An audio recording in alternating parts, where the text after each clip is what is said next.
So Quidditch is a bit like a mixture of rugby and dodgeball. So there are 7 players on the pitch at any one time. You have 4 players that are dealing with the quaffle, so that is the chasers and the keeper, and their job is to throw that quaffle through the opposing team's hoops to score them 10 points. You then have the 2 beaters, who have kind of like dodgeball style balls, and their aim is to throw them at other players and knock them out. And then you have the seeking game, which is the snitch is a person with a snitch sock on the back of their shorts, and the seeker's aim is to grab that sock away from them, earning their team 30 points and ending the game.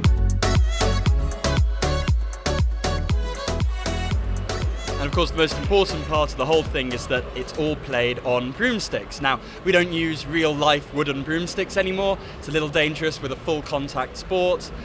So you use PVC piping, much more lightweight, much more safe. You've got to keep that between your legs at all times, and that acts as a handicap. So essentially, it makes the game harder. Just like in basketball, you've got to bounce the ball along when you run. Rugby, you can't pass forwards.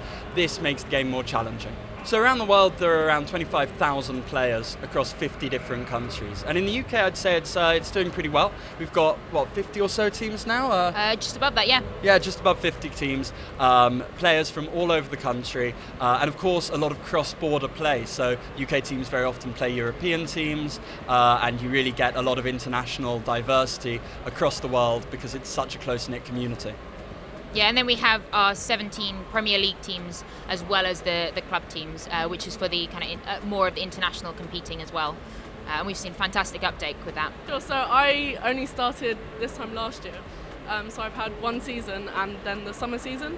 And I can see it's already grown in the year that I've been here. So definitely expanding further, playing more countries, more teams, and just making it more of a widespread thing, because things like this we've not been doing for so long, so we're getting more exposure now, and then people will find out about us. So. Personally, I'd love to see us continue our work on the youth side. You know, at the moment, the Quidditch Premier League and Quidditch UK and Enrich Education have joined together to make the Youth Quidditch Group. And that's been a huge success about getting the sport into schools, because it's so phenomenally good at getting people who otherwise wouldn't play sport and certainly wouldn't be playing a full contact sport excited about those kind of techniques and excited about those physical skills. They've spread it across thousands, tens of thousands of children all around the UK. We really want to see that develop and grow into actual youth leagues to expand our talent pipeline. Yeah, and the other fantastic thing is, because there is still kind of some of that link back to the books, for those kids you get who they love their sports and their football and their rugby, but they will never sit down and read a book. It's actually really good for getting them to kind of engage with those books and with that series as well. So I was at university, it was Freshers Week, and I saw some people playing it. And I thought it was really weird, and then they gave me a leaflet, said come along, try it, so I did, and then I was hooked. And then the Quidditch Premier League was recommended to me by one of the captains, and so I went for a tryout, didn't think I'd get in, and here we are, so... Yeah, I mean, I went to university and thought I should probably stay fit whilst I'm eating all this pizza during Freshers Week. Went along to a Quidditch tryout because I thought, look, I mean, I'm not the sportiest person, but I'm pretty sure I can beat this bunch of nerds. 2 hours later, with many bruises and covered in mud, realising that I was probably the least athletic person there, I was absolutely hooked, because the community is so fantastic and the sport is so new and dynamic and open to such a range of skills. I got absolutely hooked, and when I left university, I kind of missed getting involved in that side of things and kind of wanted to leave a mark on the sport, so I set up the Quidditch Premier League in 2016.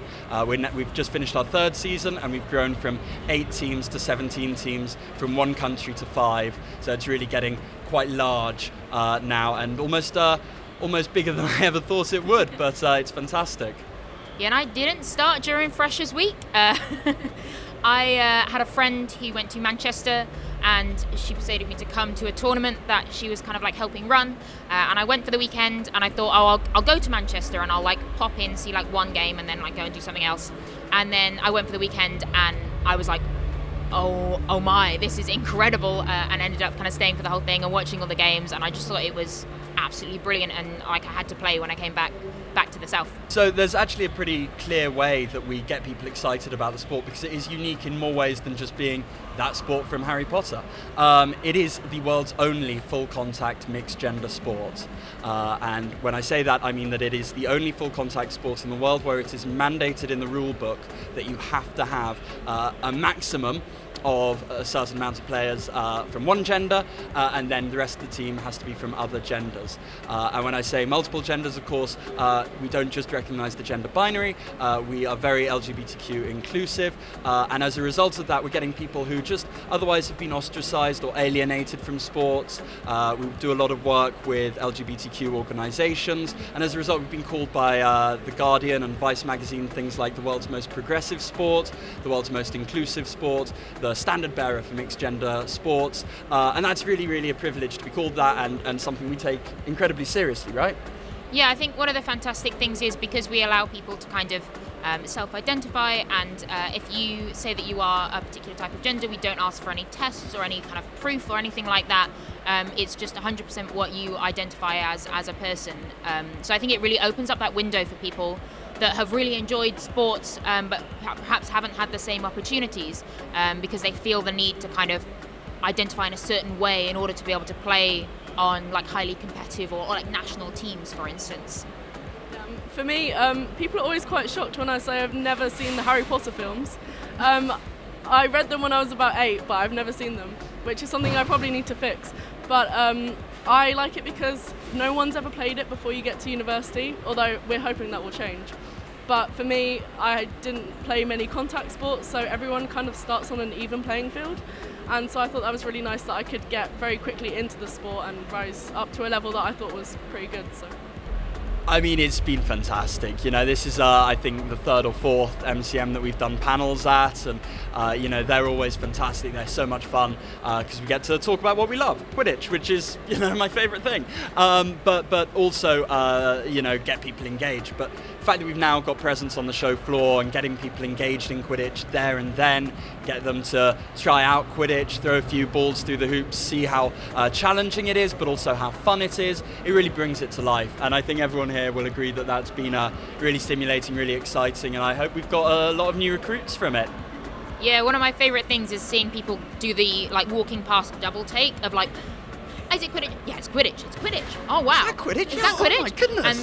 And then they're like, oh, how does that work? And then taking the whole like, is it a real sport? Like, what's this? And then getting the chance to actually give it a go and have a throw. It's fantastic seeing the change in people's reactions. No, I just think it's great, like the age range and the ability range as well. So we've had kids as small as like 2 years old, I think I saw, having a go, and then adults and everyone just getting involved. So it's really inclusive, which I like. Yeah, I mean, we've had some amazing cosplayers come up and try it. I mean, the greatest crossovers you'll ever see, Star Wars and Quidditch, or Ruby and Quidditch, or, you know, we've even had a few Harry Potter cosplayers try their luck. Surprisingly, they're not usually the best ones at it. It's always the Star Wars ones who have an absolutely deadly aim. They use the Force. I think that's cheating. My favourite moment is this kid who came up and asked if he could give it a go, and I was like, yeah, definitely, let's go. He was probably about like 11, and he was like, okay, can I get it in normally? And I was like, yeah, sure. And he was like, do you mind if I try something different? It's like, very worried about what on earth this was going to be. And he took the ball and he went, okay, and then he took like a load of steps away from the hoop, turned around, closed his eyes and just went like this and got it straight through the hoop in one. It was incredible, yeah. Magic.